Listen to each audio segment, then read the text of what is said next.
Fuck it, I'll do it live. Okay. All right, I'll go ahead and start it. That was the start of the cast, though. You already started that. You already said a swear word. You're going to get us kicked off YouTube. Is that a thing? Yeah. You get kicked off for one F-bomb? We've already gotten you censored, like, throughout most of the past few episodes.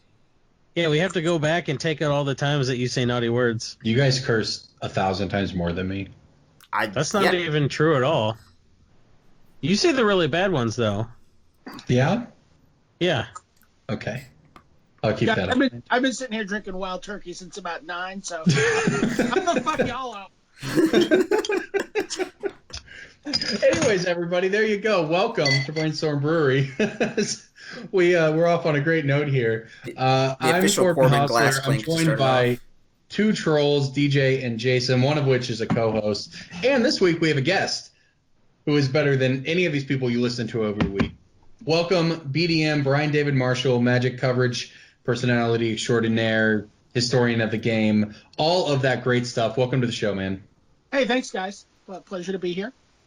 So I'll embarrass him real quick since we just started. When I was a wee little Magic player back in the day, like a decade ago when I started, every piece of coverage or anything I ever read always turned out to be written by Brian David Marshall. And then the first time I ever met him, I was working like my second show ever of coverage. I'm backstage, sitting there, trying to work serious, be hardcore, be professional. And he comes around the back and he goes, "I would fucking kill for a Diet Mountain Dew right now." It was my first ever time meeting him. So after that, I knew we were going to be great friends. I really appreciate you cleaning that up considerably for the podcast. Well, that was about as well as I could do, right? I heard the real story, and it was, we'll save it for after hours. No, but anyways, I don't know how we haven't had you on before, but I'm glad we have you on now because we tried like 3 years ago, and then like a scheduling thing happened, and they were like, "Oh, we'll try again in 3 years." Yes, and here we are. So this has been a long time coming. Yeah. Episode 281, I think we're on. I'm not sure, but I think that's what it is. I have the show notes open in front of me. It is episode 281. Oh, no, there's no doubt that I wrote that. It's just... Yeah, but he hasn't been here for like 5 episodes. We could be on 300 for all Corbin knows. Well, we probably are on 300 when you count the, like... all the .1s and .9s. Yeah, like 199.1, 199.3, 199.99, like... whatever we did because we thought we were going to do episode 200, and here we are in episode 281, and we've released half of episode 200. If we don't get to the second part, episode 200, before we record episode 300, that's going to be the funniest thing on the whole planet. Yeah, but also totally not surprising. All right, so Brian, I know everyone listening to this should know you, but just in case, tell us, I guess very briefly, because I know there's a lot of history here, sort of what you do with Magic and where you've been, because it's possible that we have some sort of, hardcore finance nerd out there who doesn't follow the coverage world. They've already turned it off. Yeah, I don't know about that. Not with the way we started this one. So I've been involved with, I'm actually working on something right now where I'm collecting my sort of memories about Magic. One memory for every year of Magic. And the only year I don't have any memories of Magic are 1993, which is the first year of the game. Right. So I've been involved right from the beginning. I ran my first tournament in 1994. I opened up a store called Neutral Ground the following year, 1995. I, played on the Pro Tour, had very, very, very modest success in one tournament, and then started doing coverage in the early 2000s, and have been doing that kind of ever since. Did a lot of text coverage, as Corbin mentioned earlier, but I've been doing a lot of video commentary, a lot of on-the-floor reporting from the Pro Tour. I am the Master of Ceremonies for the Hall of Fame every year. And, I don't know, just been around a long time. Yeah, I think that's something that has really stood out over the last couple of years, right? Or the floor reports at the Pro Tour. I mean, yeah, specifically, I think most people enjoyed the Martin Muller interview. So for those who don't know, I'm sitting there.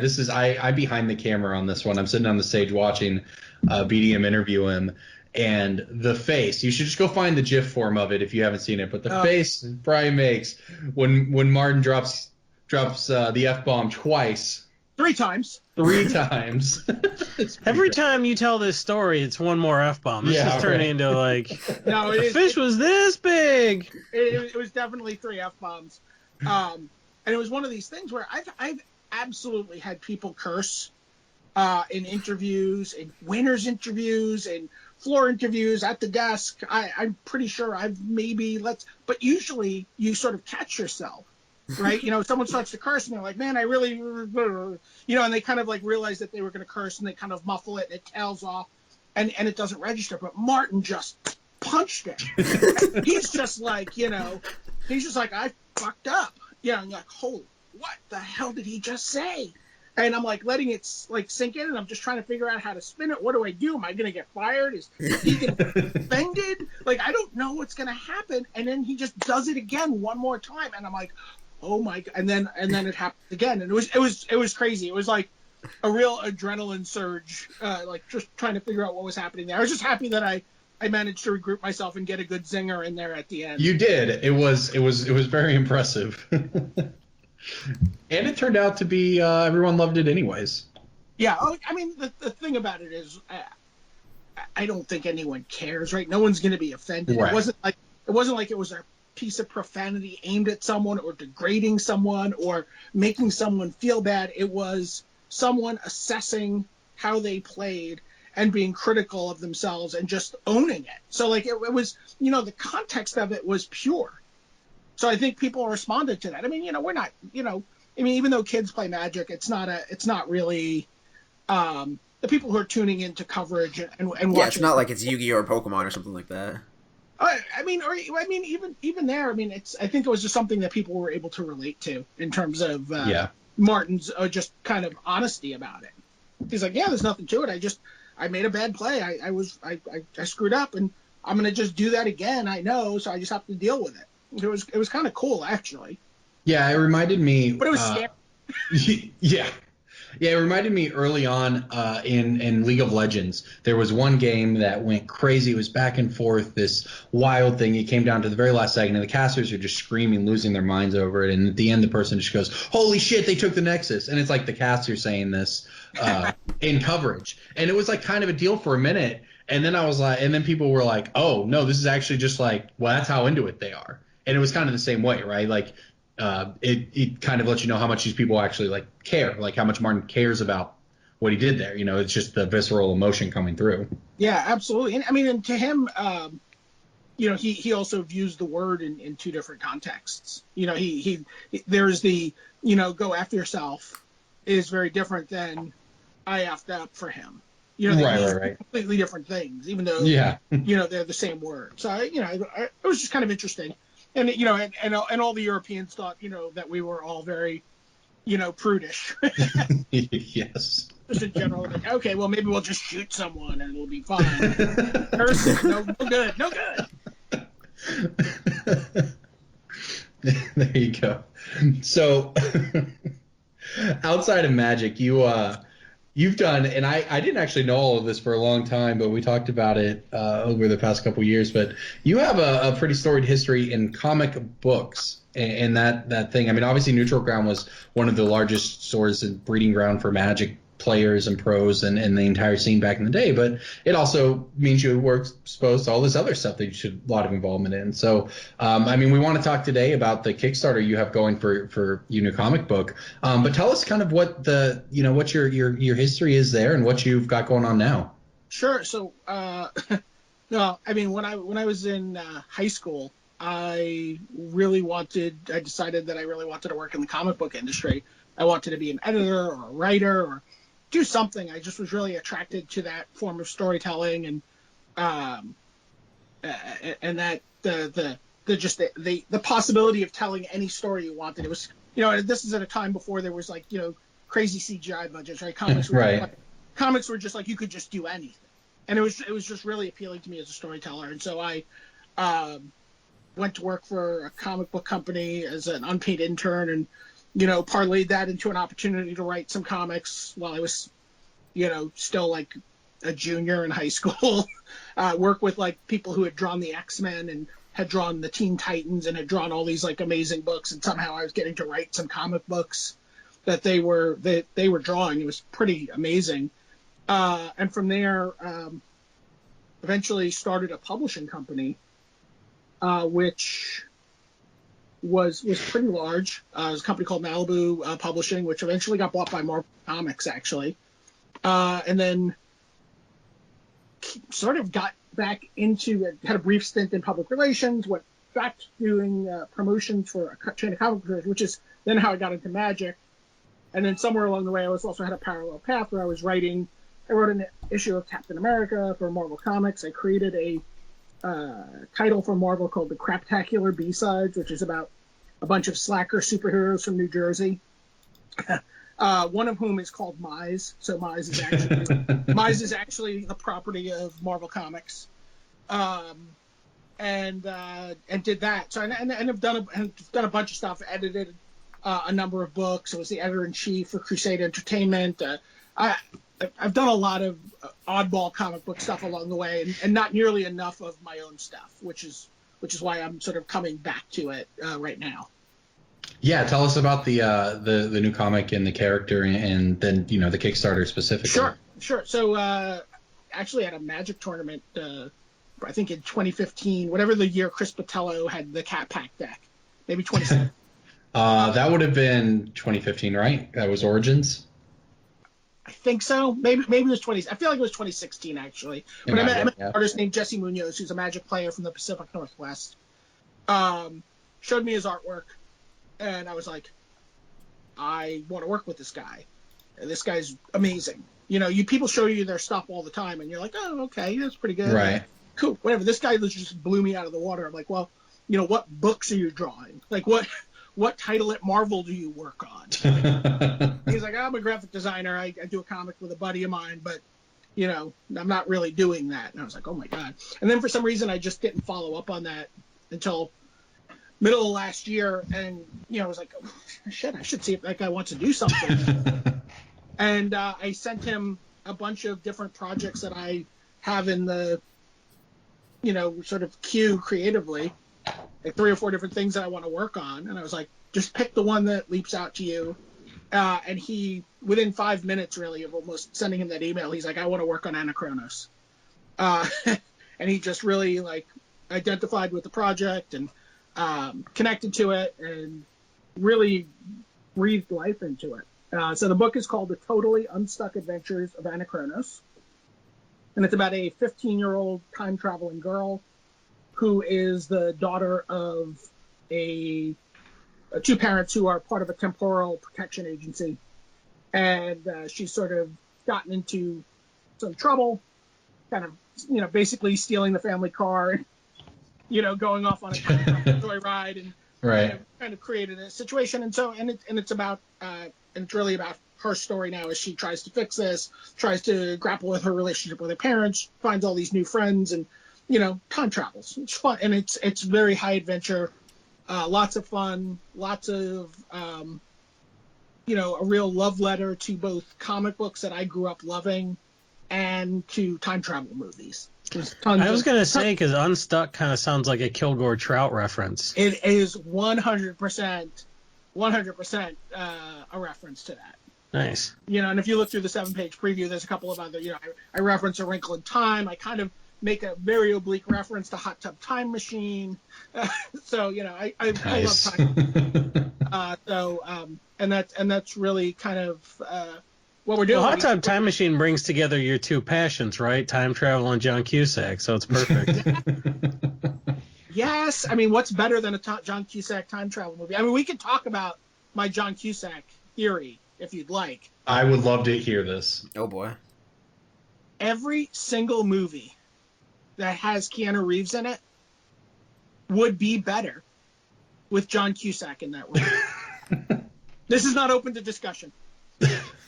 I'm sorry, I'm just imagining Speed with John Cusack. I'm thinking about John Cusack just talking all philosophically in The Matrix. I mean, I think he can do it. He's such a great fighter too. And he makes really a great John Wick. He did his own. He does a lot of his own fighting when he can. Grosse Point Blank. Grosse Point Blank. He trained with Don the Dragon Wilson, and they choreographed the fight scene in the hallway. See, I think he did that whole thing himself. I think peak John Cusack is the hallway is his teacher. Yeah. The guy who plays the assassin, who he fights in the by the lockers. That's actually was his teacher for those scenes. Oh. But yeah, he's a badass. I think peak John Cusack is the movie 2012. Peak John Cusack is One Crazy Summer, which no one has ever seen. But I've seen One Crazy Summer. It was the first Savage Steve Holland movie. It's not. Wasn't it? Better Off Dead's the first one. Oh, they made One Crazy Summer after? Yeah, One Crazy Summer came after. Oh, that's right. Because on the set of One Crazy Summer, he gave him a bunch of crap. He said he ruined his career. And they made up like 10 years later. Because I remember, God, what was the guy's name? The guy that was Booger in Revenge of the Nerds. He gave an interview like 10 years ago. He was like, really? That ruined your career? Have you watched Tapeheads lately, John? I was like, don't you denigrate Tapeheads. I don't know what any of these movies are. Tapeheads, BDM has a great Tapehead story. If we have time, I'd love to hear him tell it on the cast. I mean, it may mean I've told it too many times at this point, though. No, our listeners should hear it. I'm in. So Tapeheads is a movie with John Cusack and Tim Robbins. And I went to see the movie with my buddy Tony, who is the guy who I got into magic with. You heard me tell the We're Two Wizards story. Tony's the guy in that story. And we go to the movies, and it's the Cinema Village, and we're the only two people in the theater. And we're just sitting there watching Tapeheads because, we're big John Cusack fans. And this jackass just sits in front of us. And he's super tall. And we're like, come on, dude, All right, so at the empty theater, we're like, fine, we'll move. We move. He moves. And he's sitting in front of us. I'm like, dude, what the hell's going on? We move it. Basically, it happens like 3 or 4 times. I have, this is a long time ago. But he keeps just getting in our way, and he's obviously just getting a kick out of it, and whatever. And the movie ends, and I go to the bathroom, and guy follows me into the bathroom, and he's at the urinal next to me, and it's Tim Robbins, the star of the movie. Whoa! just being an idiot. It was great. Jeez. He's like, nobody can see this movie. If I have to personally obscure the view of everyone who buys a ticket, I will make sure nobody sees me share top billing with Menudo in a film. That is actually a crazy story. He hasn't come to my house and taken my DVD, so I will continue to watch that movie. Yeah. Tapeheads is great. 2 ninja bitches fighting. It doesn't get much better than that, right? Oh. I had no idea. You had such a high opinion of John Cusack. I love John Cusack. Have you interacted with BDM on Twitter ever? I don't Twitter very often. I occasionally set fire to Twitter talking about John Cusack being interesting, greater than Keanu Reeves. I don't Twitter often, and I certainly don't have any knowledge of this sort of pop culture section of life. So I definitely would not have engaged on any John Cusack related. So you wouldn't have participated in his pick one, pack one John Cusack movie draft? What one? Well, I mean, it was just about your personal preference. Yeah, Corbin, you have more knowledge about this subject than I do. I first picked Better Off Dead, hoping to wheel One Crazy Summer, but I don't know if it would have made it all the way around. Well, I would probably Grosse Point Blank, and then and probably wheel Con Air. Ooh. There's not much synergy there, but that's a pretty good late pick. No, yeah, I mean, I'm just assuming that I'm going to try to stay somewhat open, and I might end up being in a Nick Cage strategy, with sometimes you're going to be Nick Cage / John Cusack. So. Did they do any other movies together? I'm trying to think. Oh, man, there may be some. I wonder if John Cusack's not in Valley Girl. He's not. Because John Cusack's in a lot of early '80s films. As a kid, he was just in stuff because his family is just all Chicago actors, and they're in just a bunch of stuff. So he's in Class. If you ever remember that movie with Rob Lowe. Oh yeah, Class was a great movie. DJ hasn't even been alive for the vast. I don't know why you know all of this. That was the one with the glass Jason elevator makes fun of me sex scene, so right? much for knowing like obscure ass like basic lands, but then he's like, I know every '80s movie ever and have seen every single one. Dude, I won't lie, I haven't seen any of these. Yeah, like I've seen Hot Tub Time Machine and Hot Tub Time Machine 2. I have seen neither of those. I feel like I don't should watch put movies. DJ in a chair and toothpick his eyes open and make him watch Heathers. How do you feel about the Heathers TV show that's coming out? If it's anything like any other reboot, it's not going to be necessary. Wait, guys, I've seen Runaway Jury. Oh, okay. We got there. Is that the only Cusack? That's it?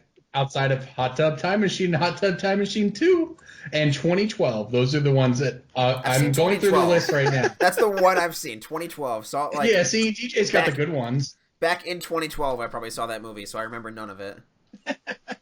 I like terrible disaster movies. That movie was a disaster. Do you like That's the point. Yeah, I love San Andreas. I love anything with The Rock in it, though, so that's not a fair question. Okay. I will go out of my way to see The Rock movies. See, now I don't feel so. I was like, man, I can't even relate to Corbin at all. He hasn't seen any good Cusack movies, and he's like, I will go out of my way to see stuff with The Rock in it. I'm like, all right, that's what we're dealing with. What? He's awesome. I mean, okay. He's had some. Corbin's gonna vote for The Rock soon. Yeah, that's what's gonna happen. He's our generation's Hulk Hogan. If it's an option, he's way better. He's way better than Hulk Hogan. How about he's this generation's Roddy Piper? Okay. I don't know. Roddy Piper is definitely in a greater density of good movies. He never made a Three Ninjas sequel like Hulk Hogan did. Ooh, I do like Three Ninjas. You would, Tum Tum. You would. I love those.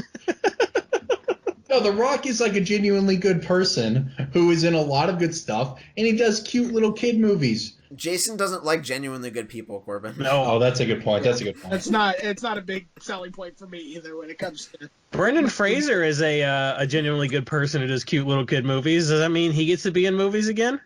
Yes. He's back on. He's back. He's hip again. He's on television. He makes the SAG rate. He's still broke. No. He's in Trust, which is coming out at the end of this month on FX, which is Prestige TV by Danny Boyle. And I predict he's going to just be in everything for the next 3 years. That's going to be his John Travolta Pulp Fiction moment. That'll be good because, like, for a while, Reddit was really depressing. It was like, today I learned Brendan Fraser's ex-wife took all his money and now he's sad. Well, why isn't Brendan Fraser in any movies? The internet just went through this whole, like, why has Brendan Fraser been forgotten? And they all felt sorry for him because he was such a lovable actor, at least. I don't know anything about his personal life. Well, because half the time, anytime it's like, why did we stop putting Katherine Heigl in movies? And then someone's like, oh, here's why, she's garbage. Yeah. But Brendan Fraser just always, everyone loved him. So, like, everyone was just like, collectively, we need to give this guy another shot. And it seems like it's working out. Yeah, it sounds. Well, I think it also sounds like he stepped away. He was pretty physically debilitated from doing action movies, pretty emotionally messed up from just, being a giant star and being a very open person. Yeah. Those two things don't really correlate well. I mean, like, if you crash into enough trees in Georgia the Jungle, it's going to take a toll on your body. Hey, Corbin, I got some bad news, man. A portion of those trees were CGI. Whoa. Corbin, I feel more left out in this conversation than you did during our BDSM talk during the after hours. Did you, all right, so Jason, you're telling me you didn't like the movie Day After Tomorrow? No. Okay. I didn't like The Core. I didn't like 2012. Shut your mouth. I didn't like Knowing. Or it's like, imagine the Earth is this peach. What about Next?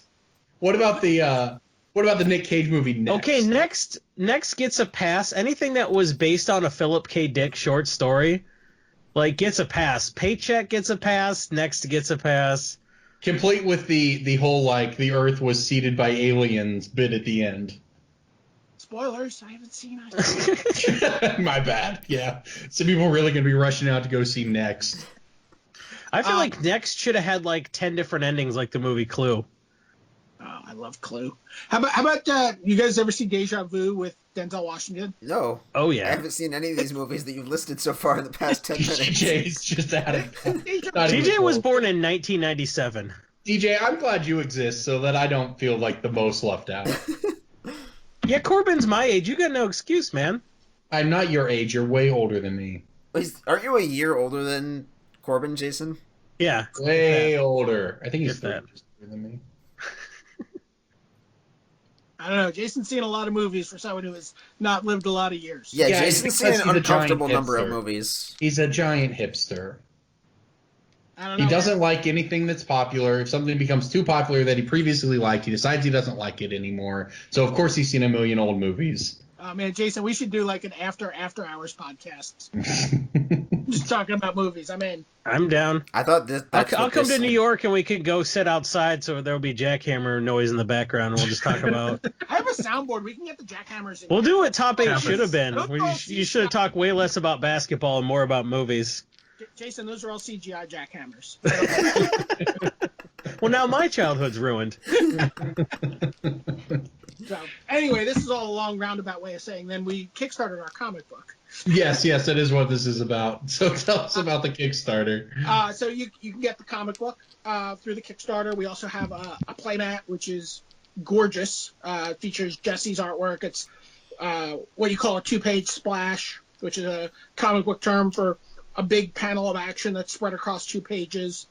And it's really beautiful with some inset panels in there. And so I think The playmat is cool. Yeah, the playmat just looks very different than what you're normally used to seeing from a playmat because it's actually some storytelling going on it, some sequential artwork, and it's just kind of neat. We have, the opportunity to get yourself drawn on get a hand-sketched cover, to get original artwork. You can get yourself drawn into the comic somewhere, all sorts of stuff.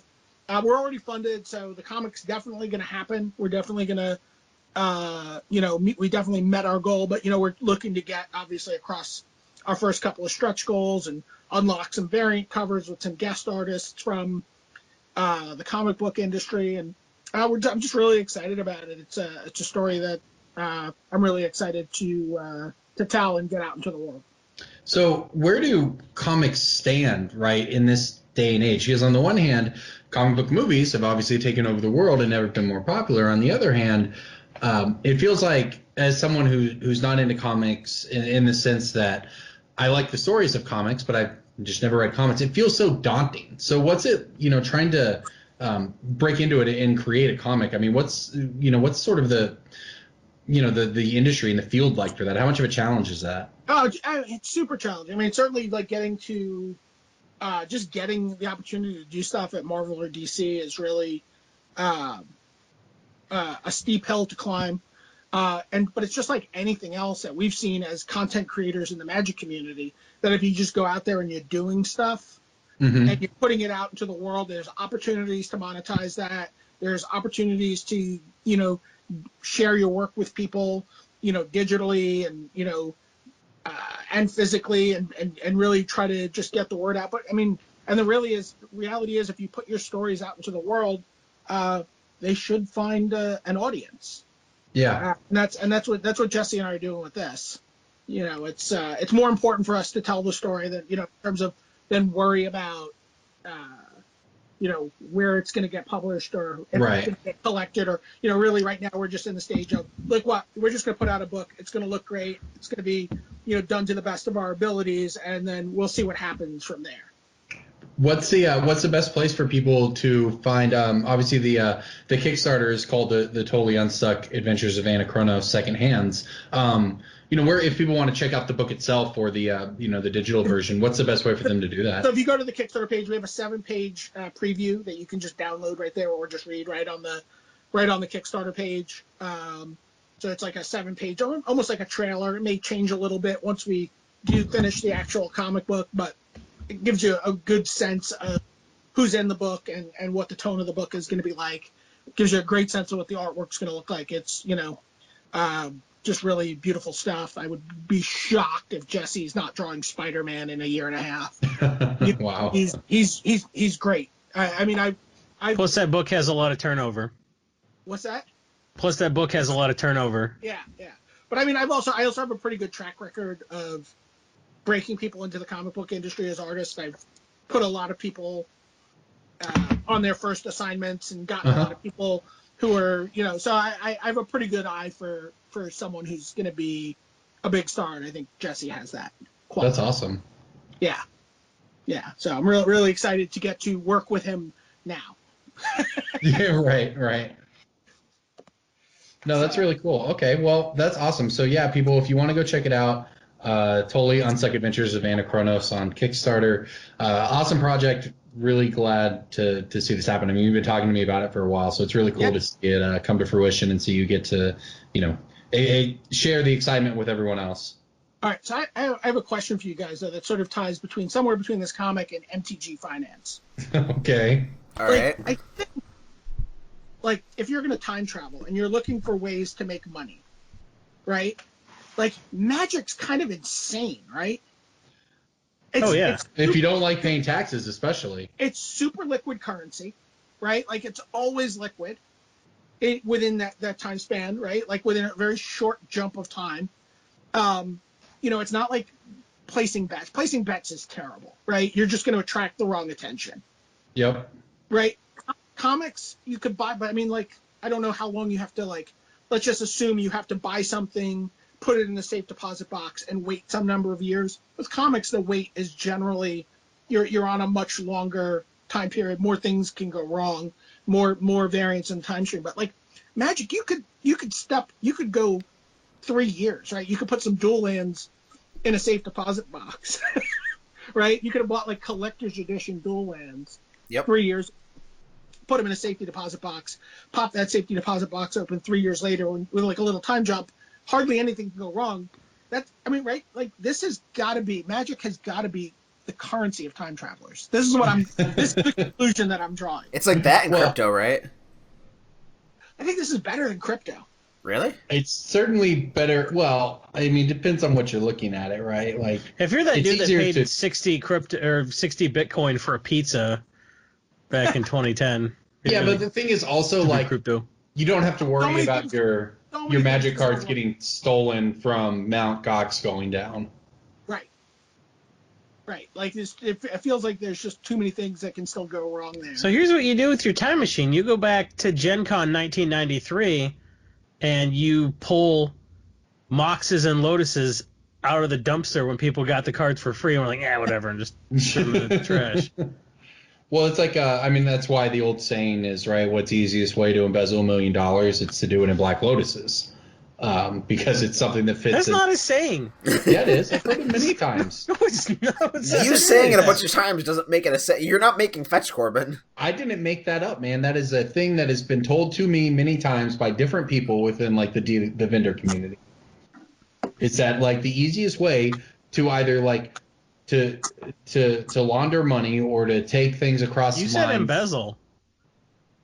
Well, I think the word I meant was. I mean, if you're embezzling from Dan Bach, sure. Yeah. Yeah, launder, sure. That it would be super easy to launder money. Well, you see, the thing is, I was right. I just was wrong with the words I used. So you were wrong. But I thought you were quoting an old misquote. I was misquoting. That's true. Fake news. All right. Anyways, yes. So but yes. Back to the point is, Magic cards are super liquid, and you can put 30 Black Lotuses in something that fits in your pocket, and that is, however many hundreds of thousands of dollars that would be worth if they were the right Black Lotuses. Yes. That is the.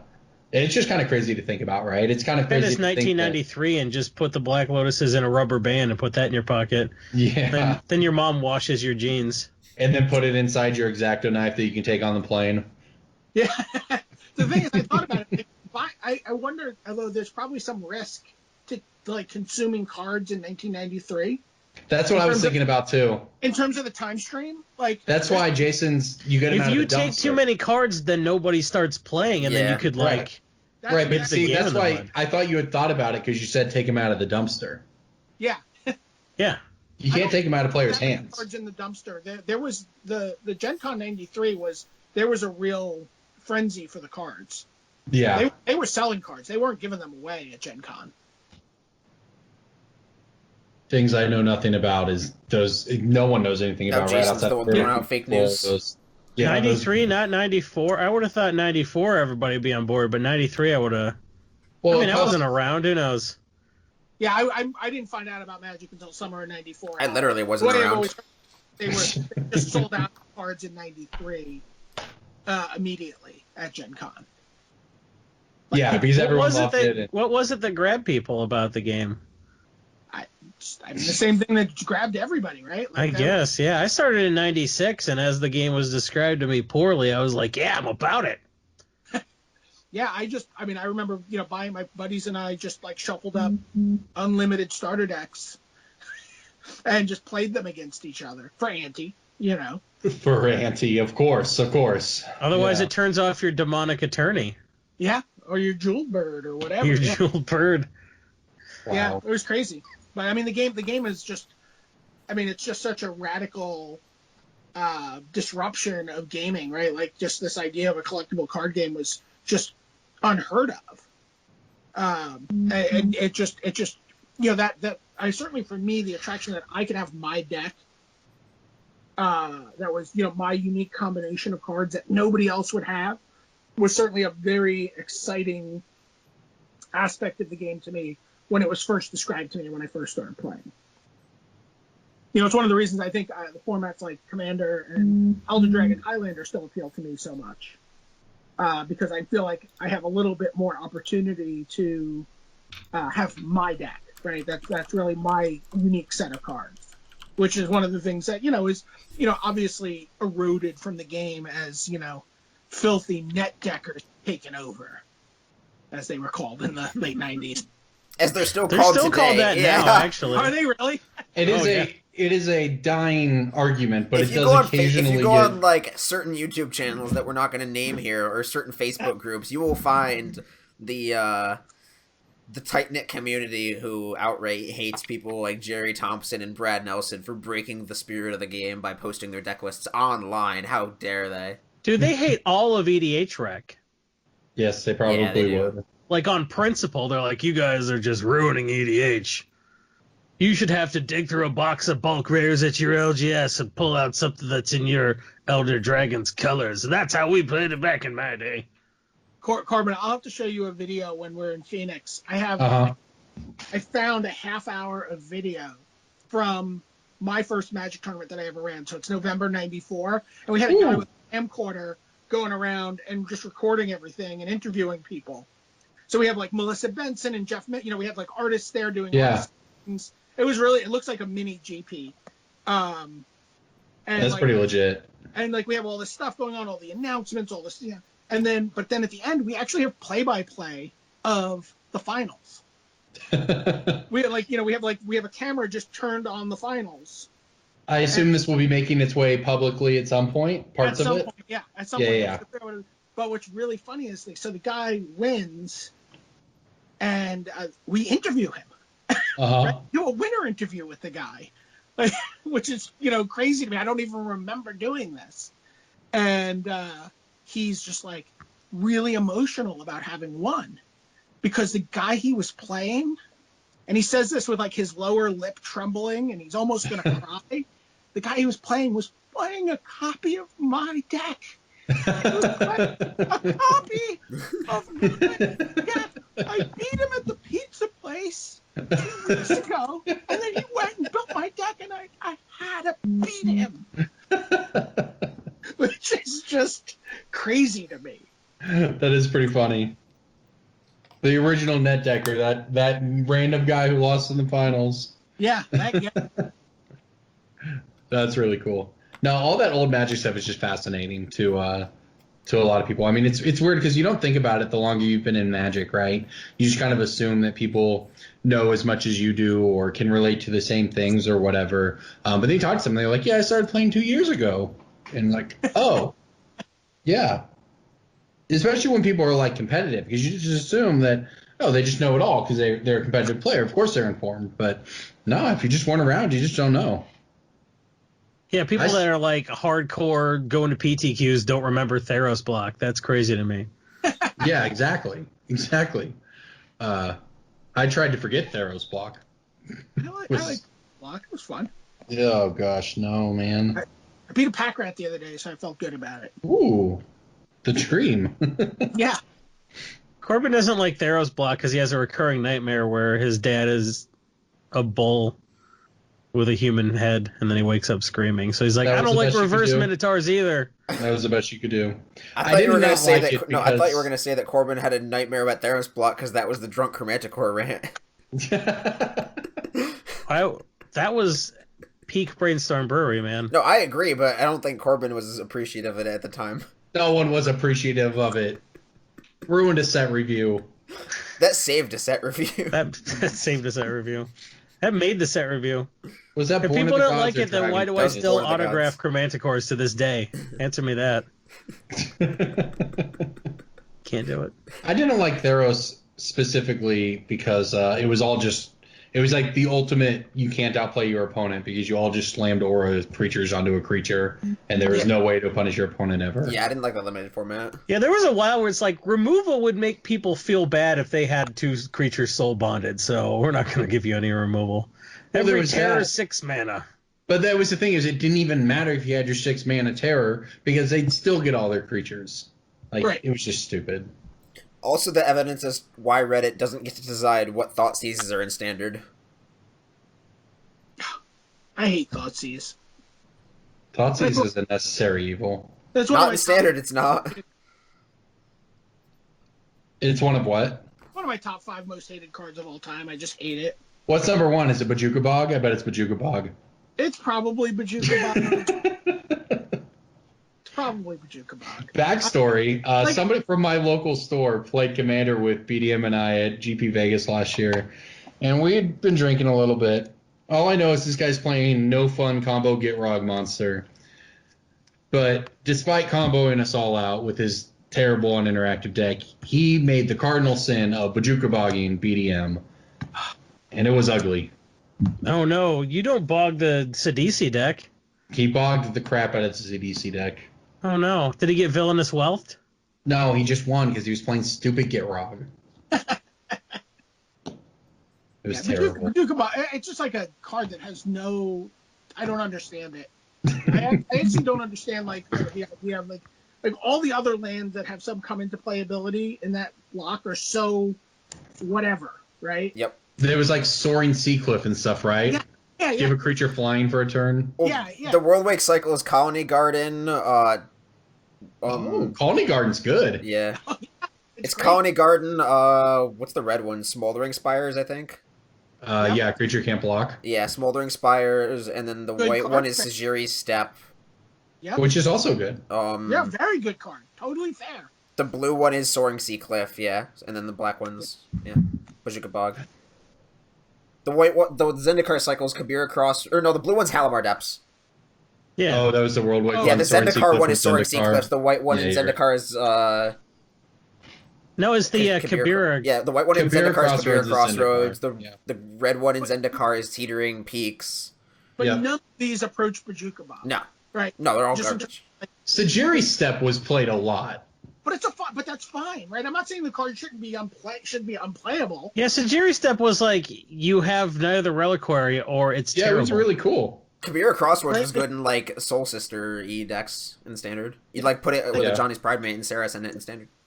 Yeah, like target player exiles 5 cards from their graveyard is like sort of the equivalent Bajuka Bog to all the other lands that are. I see. Yeah. BDM, yeah. Are you possibly suggesting that there were a few design mistakes in World Wake? Nope, just one. Just one. Just one. Only just giving Bajuka Jace Bog. 4 abilities. Cowards. That's why, remember, related to Jace, when Chandra Torch of Defiance came out, it was not seeing a lot of play at first. And it seemed like it took people a while to realize that this card also has 4 abilities, like a card named Jace the Mind Sculptor. And it turns out now it's all over the place. People were so brutal to Chandra. Yeah. That was one of the cards we previewed that at PAX. The World Championship at PAX. Yeah. People were like, and all the Wizards guys were so hyped on that card. Right? They're like, oh man, wait till they see Chandra. Right. Holy cow, Chandra's like, and they knew Chandra was really good. And just people were just like just pooping on it. Yeah. Right from day one, right? It was Yeah. You know what, I like to screenshot when people poop on cards I think are good. Yeah, because it fills your heart with joy to tell some Yeah, to random look at those redditor a year later. later Well, to how be they're fair, wrong. wasn't like Chandra printed like after Chandra was printed, it was all Smuggler's Copters. Then Aether Revolt came out, and it was all Cat Guardian decks, and then it was also like. I mean, I guess, but like the card was good in those decks. Yeah, the card's still just very powerful. Yeah, no, I mean, I'm not it's disagreeing. played in modern. Like I'm not disagreeing. The card's powerful, but it was. It's probably played in modern. It's played in modern as much as Jace. No, yeah, I agree, but I'm just saying after its immediate release, it was definitely overshadowed by cards that end up getting banned. Yeah, by the actual design Oh yeah, mistakes. I just remember seeing Etherworks Marvel at that same show and being like, Yep. wow. I saw that during the rehearsal, and I was like, that seems seems pretty good. I was like, Ian, can you just cast Emrakul with this and have Emrakul trigger? He's like, yeah, you can. Although, to be fair, in their defense, they should have only overlapped in standard for 6 months, right? No, not Emrakul. Ulamog, yes, but Emrakul was buddy with Kaladesh regardless of rotation. But for 6 months only, right? Yes. Yeah, that's what I'm saying. It would have been fine if it was 6 months. It wouldn't have been a good 3 to 4 months of standard once people figured out the right deck to play, but it would have been over fast. Yeah. I mean, I don't know if that excuses it. I thought from the very beginning Energy was miscosted, but I literally sitting there at PAX watching that presentation, I was like, seems like it's not very hard to do this. But Yeah. I remember thinking that. Like, I was like, I'm like, wow, that card seems really good. I wonder if there's any any kind of good energy enablers in the set. Right. Walk out past the street fair, they had like Woodweaver's Puzzle Knot yes. version, and I'm like, oh, okay. 52 more cards in the deck. I had actually forgot about Woodweaver's Puzzle Knot and how that was a staple. How that was like a Pro Tour staple. Yeah. Oh, he has to turn 2 Puzzle Knot? Woo, he's ahead in this game. Speaking of Puzzle Knot being a staple, what are some other bulk picks you guys think? All right, yeah. All right, let's break bulk. It's been 55 goddamn minutes. Why don't we do a segment? That's all I'm saying. I'm very patient. I'm surprised Jason brought it up first. Breaking bulk time. Breaking bulk time. Break. Oh, yeah, breaking bulk. There's so much good stuff. It's a pick. Breaking bulk. The end. All right, I'm ready. Let's break some bulk. For people who don't know, if you're just listening because we have an awesome guest this week, Breaking Bulk is the segment where we give you a card that is a common or uncommon, typically, that people just assume is bulk because they don't know where it's played or they don't know why it's worth money. And it frequently is something that, as people who pick through a bunch of bulk really regularly for value, we find these all the time, and they shouldn't be there. So before you sell your cards, pull these out for value, get some more Magic cards with them. Buy list them. Buy list them to us. Anyways, all right, who wants to go first? I'm going. All right. I thought you were being patient. I was. What do you got? I have a Black Mirrodin Uncommon. Mirrodin Uncommon. Black Mirrodin Uncommon with, I don't know if this gives it away, but I'm going to say it anyway, no reprints. Okay, so it's not Wrenchmine, because I believe that was... Wall of Blood, clearly. Yep. There you go. Yeah, saying no reprints probably gave it away. But yeah, Wall of Blood is a Black Mirrodin Uncommon. It's 3 mana. It's a wall. It's a 0/2. You can pay 1 life to give it +1/+1 till end of turn. This is not a modern playable card. This is not... I mean, it's kind of an EDH playable card, I guess, when you do the black-white wife manipulation stuff with, like, the Axis of Mortality. Sure. Some crazy other black-white commanders where, like, you're just draining life a lot, gaining life a lot, like, swapping life totals with stuff like, Magus of the... What is it? Magus of the Universe or Magus of the Mirror? Magus of the Mirror. Yeah. That sounds more accurate. But you're doing all that shenanigans, and there's also just, like, people who build casual decks around this with Rite of Consumption, just similar style decks where you just fling Wall of Blood at people to kill them, to just get them. So pick these out of bulk. You can buy list them for, right now on Card Kingdom, you can only buy list them for around 8 to 10 cents. I've seen this buy with recorders before, but the real interesting thing is, like, the TCG low of this card is like 75 or 80 cents. So you can just, like, if you find a playset of these, you can realistically just, like, throw a playset on there. 49 cents on Card Kingdom, so I don't know why it's so high in TCG Player. Wait, the retail is? So The retail's sell price 49 on cents. Card Kingdom is 49 cents.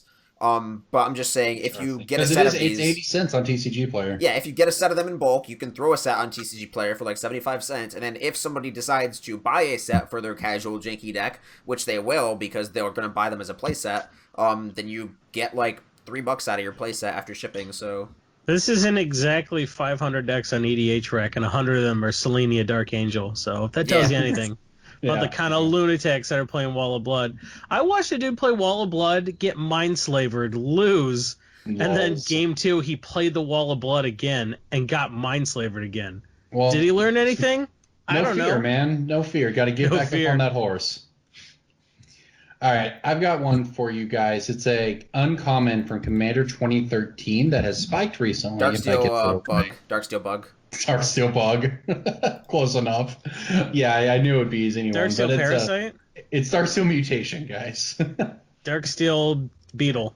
Yeah, it is a beetle. So Darksteel Mutation is a 1 generic 1 white enchantment. It turns a creature into a 0/1 insect artifact creature with indestructible, and it loses all other abilities. So I won't lie, I don't actually know, because it was reprinting Commander Anthologies. I knew it was worth money, but for a long time it really wasn't. But it recently spiked again. Is it just a scarcity thing on this, or did anything... it's absolutely just a scarcity thing. It's one of those cards that just because it's not... It's a thought vessel kind of thing. Like, people just love this type of card because it's a unique answer... I mean, it's not a unique answer. There are other, like... It's one of the very effects. few answers to Commander. There are other effects that do this sort of thing where it's like enchanted creature is useless. So sort of like Utopia Vow or Song of the Dryads or like a pacifism-esque effect or like Prison Term. But Darksteel Mutation turns off every ability on the creature, and making it indestructible actually sort of helps you sometimes because they can't wrath their own commander off the board. They can't like deal damage to it.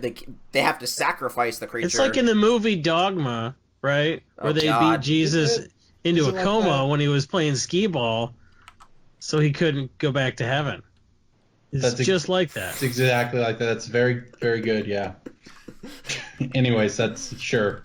Yep, Darksteel Mutation equals beating up Jesus. Go. I mean, Jason, what do you got? Okay, wait. What deck was that in? I'm genuinely asking. I think it was Derevi? Oh, I have no idea, man. I never paid attention. It had to have been Derevi, right? Oh, it was the only Derevi C13 deck, in Anthology. Yeah, okay. It was I just bought one. like 8 Commander decks today, and I don't know if this was one of them. All right, I got a card that was originally printed in Odyssey, but was in a recent dual deck, and commands a lot of money despite being very, very narrow for a black Odyssey uncommon. Sadistic Hypnotist. There had to be more black Odyssey uncommons. You said recent dual deck, and I knew you were wrong because Is It versus Golgari was like 5 years ago. Nah, it was like 2013. Yeah. It wasn't 5 years ago. I love that God. Jason's old. Yeah, you're just a little older than me, buddy. Keep telling yourself that. Aren't you like 32? No, I'm not. I'm pretty sure you are. Anyways, yeah, Sadistic Hypnotist is worth $3. And it's dumb. It's very, very narrow. Well, it spiked in 2016, right at the beginning of the year when BFZ/Oath of the Gatewatch came out. What was it that did it? Marin deck. The card wasn't in the Marin deck, but it was just good in the Marin deck. Yep. Well, yeah, but it was already good in Nath because you could just like nuke their whole hand in But Nath. everybody loves to play Marin. Yeah. Yeah, Marin was the popular commander that got a lot of spikes into playing commander because she was just sort of the good stuff value commander. She still is, man. That thing is busted. No, she's very good, yeah. All right, guys, how about I ask you a question? Bulk or no? Okay. I just reached into a stack of cards and pulled some cards out. Oh, this is a good game. Let's do this. Bring it on. Increasing Confusion. Not bulk. The card's like $1.50. It's barely not bulk, but it is not bulk. Yeah, it's a mill card though, right? Yeah. So Gather Specimens. It's bulk, but only because it had a recent reprint. yeah. Okay. Aeon Chronicler. Bulk. Only because that's been printed into powder. That's correct. Oh, has it? Okay. Let's see. No, I know Vendilion Click is not. Bulk. Is this your commander deck? No, it's the remnants of some old blue commander deck. Gather Specimens is a sweet one for what it's worth for people who don't know. Oh yeah, it's the best. 6 mana. It's the best steal the desertion creature. ever. Yeah, 6 mana steal the creature you're playing, and it's got a sweet owl on the art. I've cast Yeah, it that looks in like a response to- Rush album. I've cast that in response to Grave Tightening Cube. Have you ever done it in response to someone ultimating a what's the Sarkin? Oh, no, Sarkin with all the dragons. Oh god. Yeah. I've seen that happen at a GP in Limited. Oh god. Nice. That's all I have. Everything else is Chinese Wrath of Gods, which are probably close to bulk. Yeah, Chinese, gross. We need that as a sound clip of Corbin just calling Chinese gross. Chinese gross, yeah, just take it completely out of context and wreck me. I had to explain, I got to the store today and our guy was listing cards on TCG Player and he's listing them all as Chinese and he shows me a card. And it's obviously a Japanese Ancestral Vision. And he's like, I can't find a listing for Chinese for this on TCG Player. What should I do? And I was like, you got Start over, undo everything you did all day? I was like, come on, man. The Japanese cards have the squiggly characters and the Chinese cards don't. Come on. How many cards did he get through? I don't know, man. I just corrected it and I moved on with my life. The worst part is the store owner told him to do it. They were both wrong. And I was like, what happens if I Google Japanese Ancestral Vision? Oh, look, it shows a card that looks like the one you have. That's weird. He was like, I used Google Translate. I was like, why didn't you use Google Images? Why didn't you Google resume? Because you're fired. Got him. Take that. Guy doing his job. Anyway. Do we want to just do pick of the week now? Yeah, Right on top of Breaking Bulk, like a bunch of noobs? No, let's do it. Well, for people, we did have on the show notes, we're running out of time here, but we did have Dominaria leaks are bad and stuff. That is quoted from the show notes. So, yeah, we'll talk about it eventually, but the set doesn't come out for like 2 months. It's all irrelevant right now. You can't really buy many of the cards, whatever. We'll talk about leaks later. I was pretty happy with Aaron's decision to roll back like the Dominaria hype train to, sort of an appropriate time out, like just not assume that everyone had looked at all the leak stuff. Yeah. I actually haven't looked at any of the leak stuff because I still enjoy being surprised by the normal rollout of how Magic cards come out. Right. I mean, they've got the preview season down to, I don't know if science is the right word, but certainly a highly crafted art, and where it builds drum. And I think it was the new Phyrexia stuff when the Godbook leaked. They actually came out and said that it impacted sales of the set. They didn't think about how broken that set was even, right? But they think that because the entire Godbook just leaked, it had an impact because they didn't get it built up through hype. And look at it this way. I mean, people were already kind of down on Masters 25, and now Dominaria drops right before Masters 25 drops. Right. And it's probably going to impact that. I think most people will forget about the Dominaria cards in the next month when they finally start getting spoiled, but officially. Anytime there's a leak, I tell everyone that I was going to get a card to preview, and it was part of the leak. I won't lie. I looked through it, but honestly, because I was more interested not in the individual cards, but in the rules updates that they are rolling out with Dominaria, which I think has a bunch of good stuff. Yeah, I'm aware of a bunch of the stuff that sort of just seeped out into the public. Yeah. But yeah, like individual cards to me were the least interesting thing to come out of that. And individual cards are cool, but I was more excited just about the rules stuff, and so that's not really. And I'm the hipster. What? Hey, man, it's cool stuff, man. We'll talk about it all at a future cast. Looking at cards on your finance podcast isn't cool. You know what's cool? Looking at the fact that they don't say into the battlefield anymore. Okay, Corbin. Thank you. I appreciate that. There's no more mana pool. Yeah. I'm really into gender-neutral flavor text. I don't really care about rules mechanics. And so are they, and so are they. We obviously. Yeah. All right. Let's roll right into pick of the week then. Who wants to go first? Pick of the week. Pick of the week. Pick of the week. Time for the pick of the week. Okay, so they spoiled a saga, or I think they officially previewed a saga today, right? So it's not even like a spoiled thing. Sagas are cards that there's like an enchantment or something, and then every turn you put a counter on it. Oh, I and know then what your it's pick got of the week is now. Maybe I should. Starting with the turn it comes into play. Yeah. So it comes into play with, and then when it gets up to 3, you sack it, unless you take counters off with Hex Parasite, and that card's drying up online. I don't know if that's good or not, but I don't think it matters. I like to use Hex Parasite to take counters off of Decree of Silence. That's my thing I like to do. But I stopped doing that when I got Solemnity. So Hex Parasite's just like $1. It's like $1 rare, and I think it'll go to 4 or 5, regardless of whether taking counters off Sagas is actually good. I don't know that it is. Oh, But man. Hex Parasite it's a new Phyrexia card. It's fairly old. It's drying up online. If you can still get them for like $1 or so, I would do it. But if they're like 4, don't be a greater fool, man. You're not going to sell them to somebody for 8. I hadn't actually looked at this article until you said this. These cards look weird. I think they look good, though. I think This is not how I expected the text box to be. It's got a lot of text on the card, but the art doesn't suffer. I really kind of like it.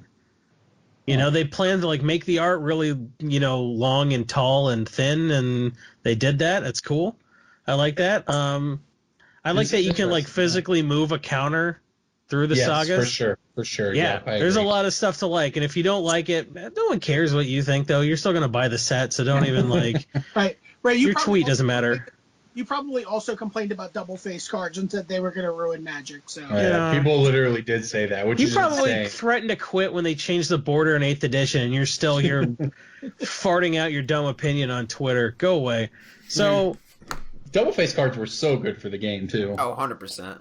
My second favorite thing to do with Hex Parasite is take counters off of Sagas, so you can like blow up stuff every turn. My favorite thing to do with Hex Parasite is to kill everything with Horobi's Death Whale and 1 black mana. I'm gonna have to look up what the heck this card is. It's Horobi? It's a cool commander.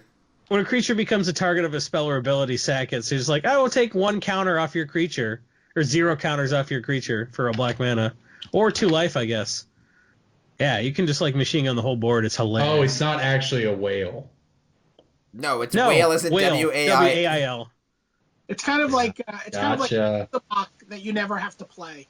You thought it was Horobi's Death's Whale? That's the name of this episode. It would be so much cooler if it was. Death's Whale. Just like a big whale skeleton, like. Like Kamigawa block. it's an Nothing made Undertaker. sense. It's the Undertaker, right? It's Grim Reaper. That's just a whale, though.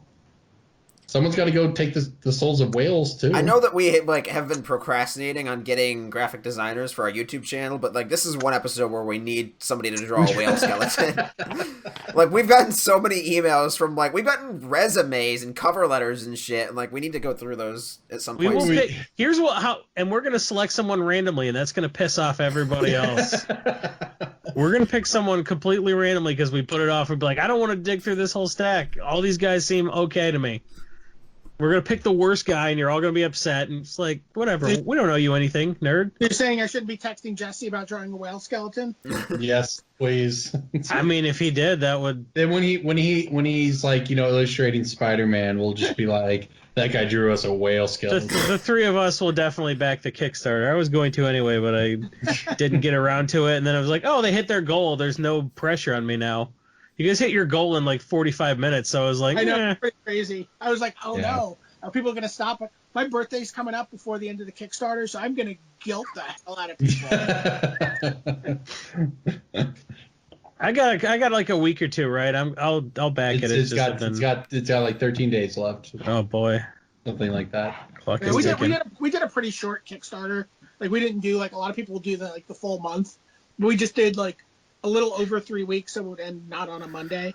But it was just kind of most people back something at the beginning, Right, everything. and nobody does anything in those 2 weeks in the middle, so we just decided to shorten that to a week. Yeah, Yeah, that's Seems like a smart. good idea. That's where we are right now. Yeah. All right. I'll throw in my pick of the week here. I assume this is going up because it's a sideboard card in Modern. And it's one I've played in Merfolk for a little while, on and off. But I'm not sure if that's exactly the reason it's spiking or not. But Swan Song, it has moved up from about $1.50 to about $3 now. It got cheap because it got an EDH deck reprint, and then everyone realized there weren't enough But it Swan wasn't songs expensive. It wasn't expensive before that, though. That's what's really interesting. So Like, are you picking it to think it goes to like 6 or 7? no, yeah, I think it's like almost it's like 250 right now. It probably ends up at 4 or 5 just on the trajectory it's on. So it's just one of those cards that you honestly might have laying around in bulk because it was nearly bulk for a long time. It was under $1. So I whether felt you're dumb pulling for it out buying like these that, at $1. I bought like dozens of these at $1, and then I felt really dumb. They were in my box of shame. yeah, it's a sweet card. So anyways, dig them out if you have them, but if you're thinking about it, I think it probably continues to climb up if it's a sideboard card you want. All right. Plus, it's a 1-mana hard counter. It is for enchantments, instants, and sorceries. Quite good. Yeah. My pick of the week is predicated off of Dominyar previews as well. It's not Jason's pick, but there's a lot of knights in Dominyara from what I can tell. I'm sorry. Are you saying Dominyara? Dominyara? Was that on purpose? Surely that was on purpose, right? Dominyara? I don't care. I wasn't around for the first time. Dominiara. What? DJ. It's too late in the night to start asking questions of Why are DJ. you trolling us? Surely this has to be a troll. Dominyara. It literally sounded out, man. You're the scourge of this podcast. Dominaria.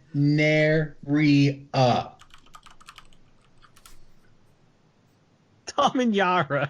Okay. No, that yeah. He doesn't even care. Okay. No, I accept that I was. I accept Guess that I was wrong. No, I accept that I was wrong. Corbin's All right, trying to whatever. make What's a your segment stupid out pick? of it. He's like, "Oh, thank you for correcting me. Can I get my pick of the week out of my mouth now?" No, but Knight Exemplar I think is cheaper than it will be in like Yeah, 3 months. I was thinking about that one too. The one thing it Way has to going. take credit for his pick, Corbin. No, it's a good pick. The one thing it has going against it is that it had that crappy media promo with like all the mana symbols or stars on it or whatever from Walmart.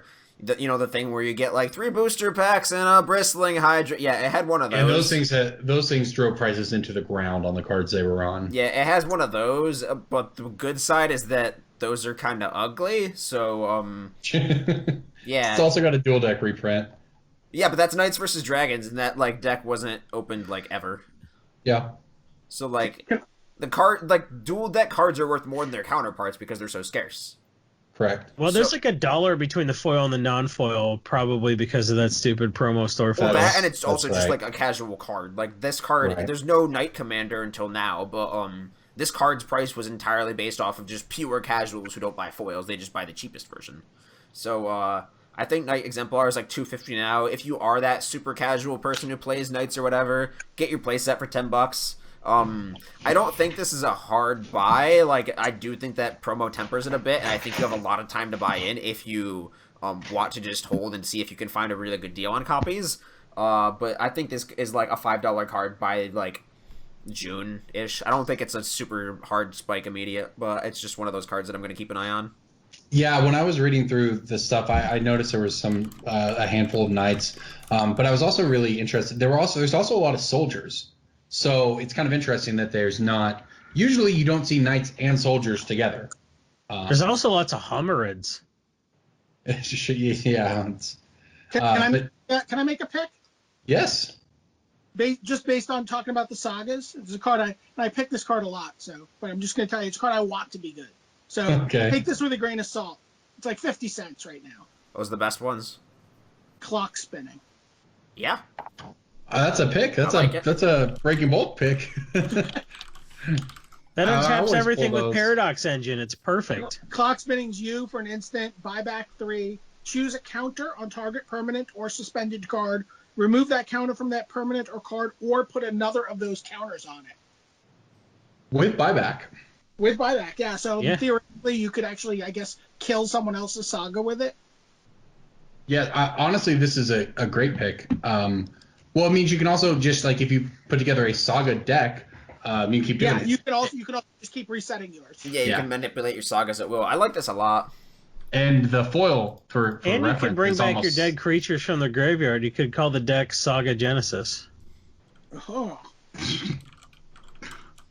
Actually, so the thing that I always want to do with this card, in terms of a deck, is to have a lot of walls. Maybe a lot of like walls that make or defenders that make things, and then it's called clock blockers.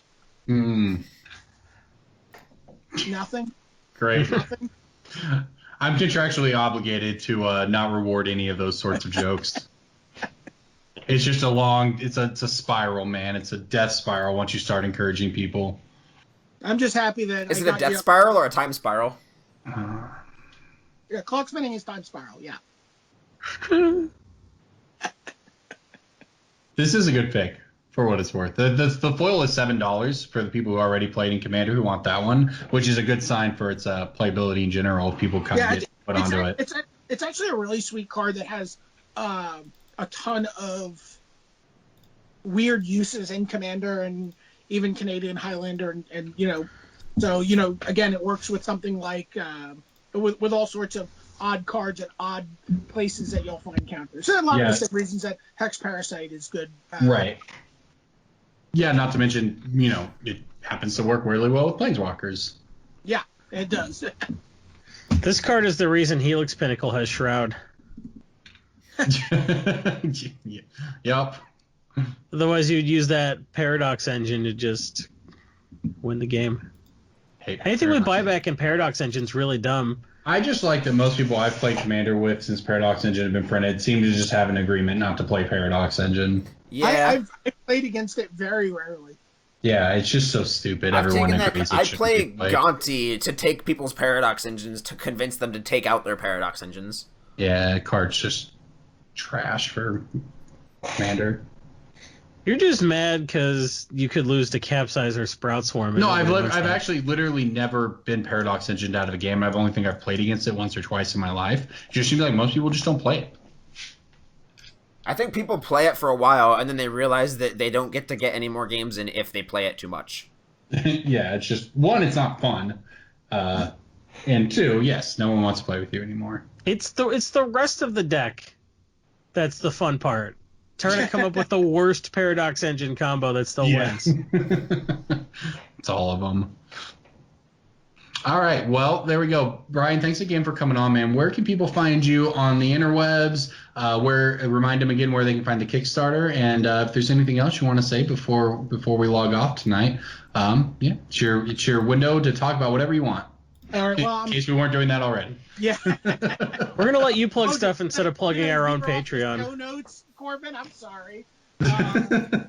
I'm at Top 8 Games, TOP, the number 8 Games on Twitter. That's basically the best place to find me. You can just ping me. I'm generally pretty responsive there. There's a link to the Kickstarter in my profile there, but if you just look for the Totally Unstuck Adventures of Chronos, we're pretty high up the charts on the comic book Kickstarters right now, so we're pretty easy to find. I'll be at Phoenix this weekend showing Corbin videos of Magic tournaments from 1994. Yeah. And, coming up at some Pro Tours and some GPs and stuff. I'm pretty excited, actually, about GP Seattle. Yeah, me too. That's gonna be a fun weekend, and a bunch of people just hanging out in the birthplace of Magic, coming up on the 25th anniversary of the game. So pretty exciting year just in general. I actually made sure to fly in early for that one. Usually I just fly in late at night, so I get a long day at home, but I'm going to get in at like noon just so I can actually spend the day before we start working, hanging out with people. Yeah, I think I might even be getting in a day early. Nice. For bonus Dick's Drive-In and whatever other good food there was to be had around there. Yeah, absolutely. All right. Well, you got to make Corbin watch High Fidelity and convince him that's the genesis of the Top 8 Games name. It's actually not, but it very well could be. Like I'm surrounded by, in my office, I have like all my old CDs. Like I couldn't bring myself to throw them away, so I just glued them all up on my wall in my office. So like there you go. Just like Fishbone CDs and Replacement CDs and Elvis Costello CDs and other bands that Doug's never heard of, and that sounds about right. And obviously High Fidelity. Have you never seen High Fidelity, Corbin? Of course I haven't. Oh man, no, seriously, no jokes. You are gonna absolutely. You have to watch High Fidelity. I'm gonna Google it. You will absolutely love this movie. No jokes, no trolls, nothing here. It picked up where your precious 2012 left off, and here you are talking about no more It's only 2012. from I can't believe you don't 2000. own this movie. It's only from 2000. It's theoretically I could have seen this too. Yeah, it's really good. It's a terrific. Yeah, I movie. bet you'll watch anything with Jack Black in it. So, I like Jack Black. see, This is early Jack Black before everyone got sick of him. Yeah, that is true. He did go through a. I actually like Jack Black when he's in a serious role. my wife liked Jack Black in The Jackal because he died, but other than that, Oh she my doesn't God, really but- like him. Jack Black in The Jackal is fantastic. Right, that's like the first place he really showed up in anything that I. Yeah, I remember. think that was like one of his first. Check out the Spall, baby. Wasn't he in like Neverending Story 2 or something like I know I've as uncredited tough or something like that? Suddenly named a movie that I haven't seen. Neverending Story. Neverending Story 2 I haven't seen. Oh Yeah. That was the Sequest dude, Jonathan Brandis, right? Yeah. Yeah, no, I always thought that movie was weird as a kid. oh, it's super weird. The first one is like Yeah, it's really It was pretty. Because it's German. It was a German director, a German book, a German everything, and they're like, let's just shoot it in America in English. And it was just like sad. Yeah, it's German. It's really like there's a bunch of kids movies that came out at that time, right? There was like Labyrinth. Yeah. Which is really like Only barely a kid's Dark movie. Crystal. Dark Crystal, right? That was what I was trying to remember the name of that one, and Neverending Story are all just like super dark. Like the Brothers Grimm were like, "Oh no, I'm not in the mood. Don't put that on. That's too creepy." You know what I mean? I've never seen the Dark Crystal. Oh yeah, it's just like creepy Muppets. Why does Huh. David Bowie want that baby so much? This is weird. Yeah, well, he needed a rejuvenating bloodbath, I think. But, yeah, that movie's really just all of those. I love those movies. I they're really cool, but they're definitely dark and weird. I like them now. Yeah. Yeah, I just remember watching Neverending Story as a kid and just not like just being really weirded out by it. So does this count as like anything I want to talk about, Corbin? Yes, yeah. Yeah. I'm done now. I'm done. Corbin has to watch High Fidelity Yeah, you do. in Phoenix if possible. Oh man, I will absolutely watch it with you. And hey, since everybody's plugging stuff, go to patreon.com/Brainstorm Brewery, contribute to our Patreon. If you don't feel like giving us money, go to youtube.com/Brainstorm Brewery, like and subscribe, finger blast that bell icon to get the notifications when we put out a new video, which is weekly. And then if you want access to our after hours, where it's a lot like this, only not a formal podcast. We're getting real close to 1,000 subs. Dude, these Muppets are creepy AF. Yeah, man. All right, yeah, that's the Patreon pitch. Buy a Squatty Potty, but not yet. Yeah, that's just a meme at this point. We'll see. All right, well, there you go, everybody. This is Brainstorm Brewery. Thank you for listening. Thank you again for coming on BDM. We will see you all next week.